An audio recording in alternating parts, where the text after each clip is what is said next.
sounds like you ran into a couple people, Allison, who money was no object for. Yeah. So what happened? What's this all about? So I went to go see Tate McRae on Halloween night in Austin, Texas. Incredible experience. I got floor tickets. I was very excited about that, to be so close to her. And I get there, and there's a guy who comes in. He sits 2 seats over from me. There's a guy sitting next to me, and then he sits next to that guy, and he goes, "Hey, I bought this extra ticket for a buffer seat. I don't think you're supposed to be here."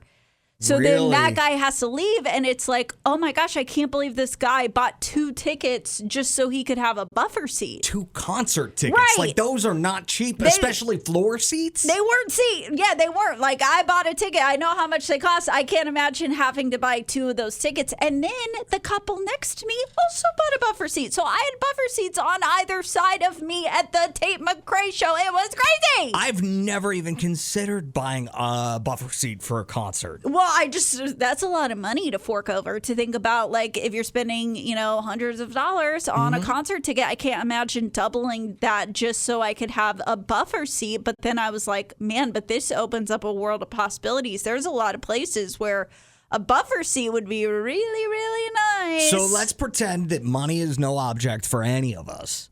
Where would you want to buy a buffer seat most? 601-995-1017. If I had that kind of money, I would want a buffer seat every single time I flew on an airline. I mean, of course. Yeah. I mean, maybe a buffer row if money's no object. Right? Like, I'll take the middle, but I'm buying the window in the aisle. 601-995-1017. Where would you like to buy a buffer seat if money was no object? A plane is a great answer. Initially, I was thinking sporting event. But then, that would be good, though. Well, no, it wouldn't be, or at least whenever I would go to Penn State games, because I'm from Pennsylvania and grew up going to Penn State games. My dad's a season ticket holder, but the way they just have bleacher seats. So like nobody is really in their assigned seats, and the amount of space that they give per seat, it's not a full size butt. So really, you need to buy a buffer row. You would have to, and that would just be out of the question. So I'm going to say not sporting events, because I think people just spill into your area no matter what. I don't know where else I would like to have a buffer seat, though. 601-995-1017. Olivia says the movies. It's the movies for me. And I know a lot of people do that anyways. Like, they don't mind spending the extra money, getting the extra movie ticket because they want the space. I've heard of people complaining, you know how sometimes you can purchase specific seats, of not picking a seat next to somebody else and leaving a buffer seat there. And then, certain couples then show up late and there are no 2 seats together.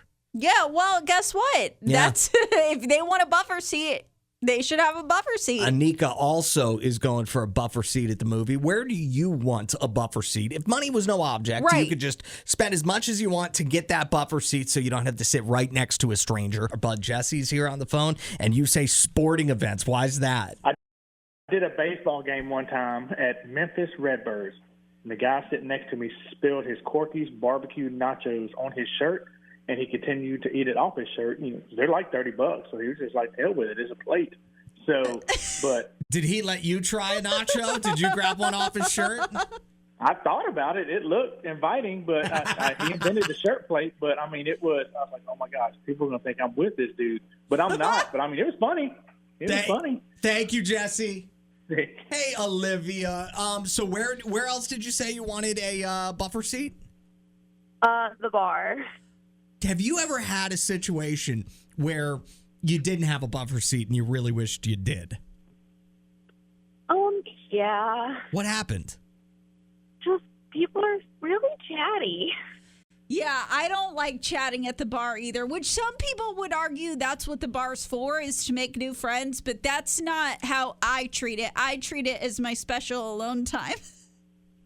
Yeah, it's one thing if you're obviously open to conversation, but it's another thing if you walk up to the bar and you're not making eye contact with people, and it's I feel like context clues are really important in that situation. See, I'm never going to be the lead chatty person sitting next to you at the bar, but I will always chat back to people. And I do get bummed whenever other people don't initiate a conversation. Like one time I was out having lunch. I was just by myself and an elderly man came down and sat right next to me. And there were plenty of seats open at the bar. And I was like, what the hell are you doing? But then we started chatting. He became my best friend by the end of that lunch.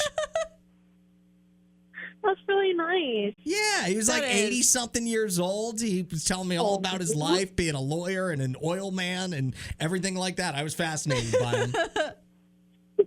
But I love grandparents. I like an old man. That sounded weird. That is weird. Thank you for the call, Olivia. Not like that. I'm just tight with my grandparents. So any old person I see out, I see them as my grandfather, grandmother. Well, I'm glad you had that experience. I still would have been like, I wish you would have left a buffer seat, dude. So I did want to ask, as money, no objects, what would you buy a buffer seat? What about a buffer therapy appointment? Oh. You know what I'm saying? Yeah, so my therapist wouldn't have anyone before or after me. They would just have me. I've never been in therapy before, not because I don't need it, just because I haven't gone. But I always feel like an hour might not be long enough to unpack everything. And if you could buy like a buffer session so you could go over by like 5 minutes. I would certainly love that. The time that I would have loved that most was there was a time where my insurance didn't tell me, but they stopped doing hour sessions and switched to 45-minute sessions. So all of a sudden my therapist started ending our sessions earlier, so I thought. And I like kind of confronted her on it, and she was like, oh yeah, your insurance only covers 45 minutes now. It's like, what?